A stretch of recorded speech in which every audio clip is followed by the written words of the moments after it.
It is happy Super Bowl season. Everyone who celebrates from FanDuel, America's #1 sportsbook. If you're like us, Super Bowl Sunday is all about scoring the best seats on the couch, grabbing your favorite snacks, and placing some super bets, and using FanDuel to do that because they have so many different ways to help you end the season with a W or 2 or 3. Not only can you bet on the winner of Super Bowl 58 with FanDuel, but you can also bet on which players will score a touchdown, how many points will be scored, and so many more props.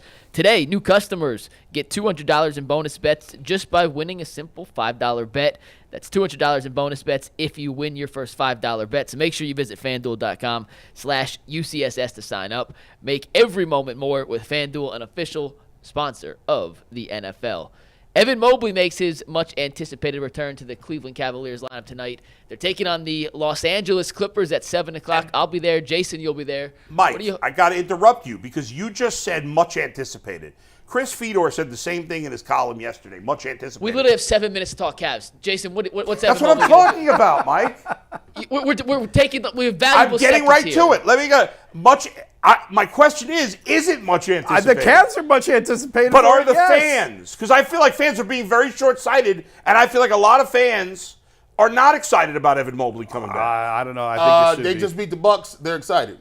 The Cavs, I know, are much anticipated to see this kid back on the floor. He's a big part of what they do. Ultimately, for the Cavs to reach their ceiling, whatever it may be, even though they've been playing well, they can't reach it without Evan Mobley, right? Well, of course. Yeah, you have to. Now, the trick's going to be like, here starts tonight begins the integration process, the reintegration process, right?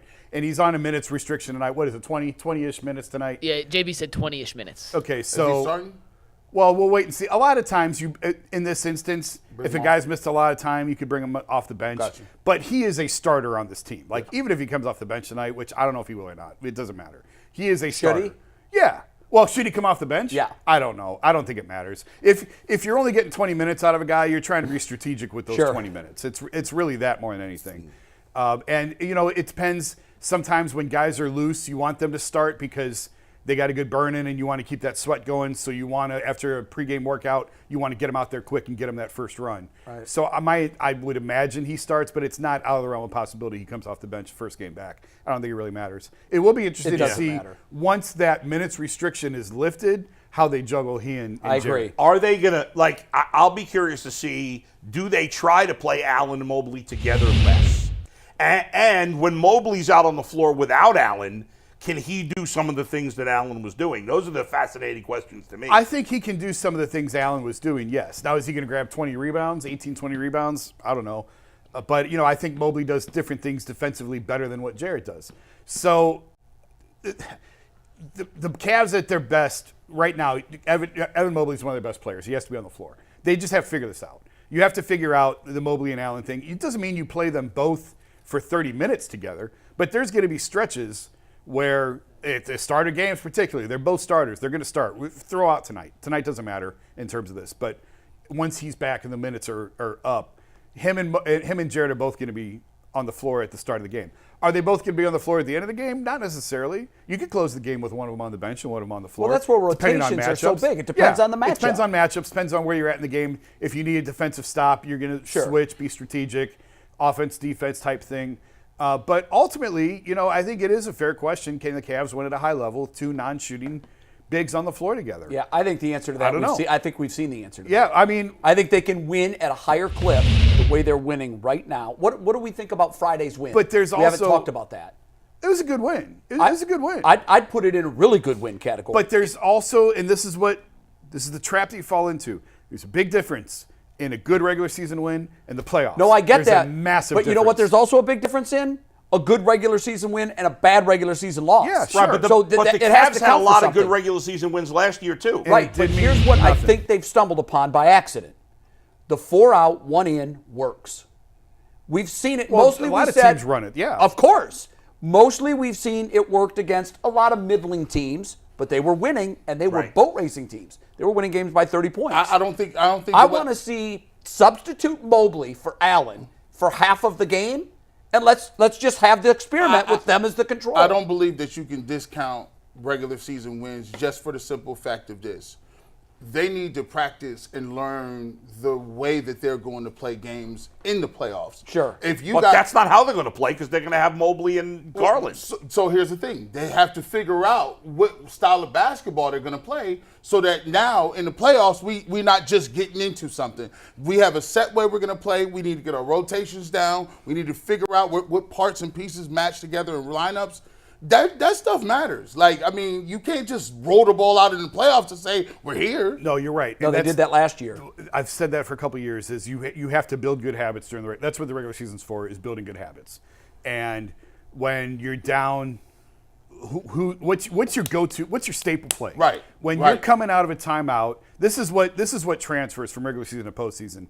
They're on a run. You're on the road. Timeout. They're on an 8-0 run. You're coming out, you have an ATO. Need a bucket. And you got to get a bucket. What are you drawing up? What's your go-to play? Who's the inbounder? Where is it going on the floor? Who are you trying to get the ball to? Yep. That's the type of stuff that you work on now that transfers over. And what I like about this 4-out, 1-in system is you've got shooters on the floor. So it's not like everybody has to look at Darius or look at Donovan and say, what are you going to do here? Because a lot of times that's what the playoffs to me felt like. It's like everybody was looking back waiting for Donovan to score 60. And that's what drove me crazy about last regular season. Me too. It was always Donovan bailing him out. Right. All year long, all it was give it to Donovan and that and get out doesn't of the work way. in the playoffs. He is not LeBron. So he is not KD. No. He's not Giannis. And He's it's not a in knock that on level. him. There's only a few of those guys. That's but what exactly I want to see now that they're working with this system, I want to see Allen pulled out and Mobley dropped in.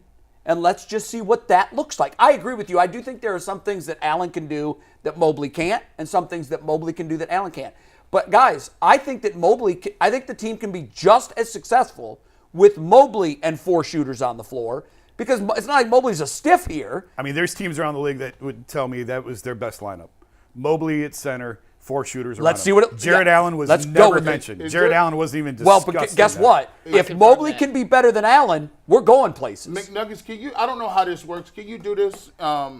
If you got the team and everybody's coming back, can I say, well, listen, all you guys are going to start, but what I want to do is I want to keep Darius Garland and Mobley together.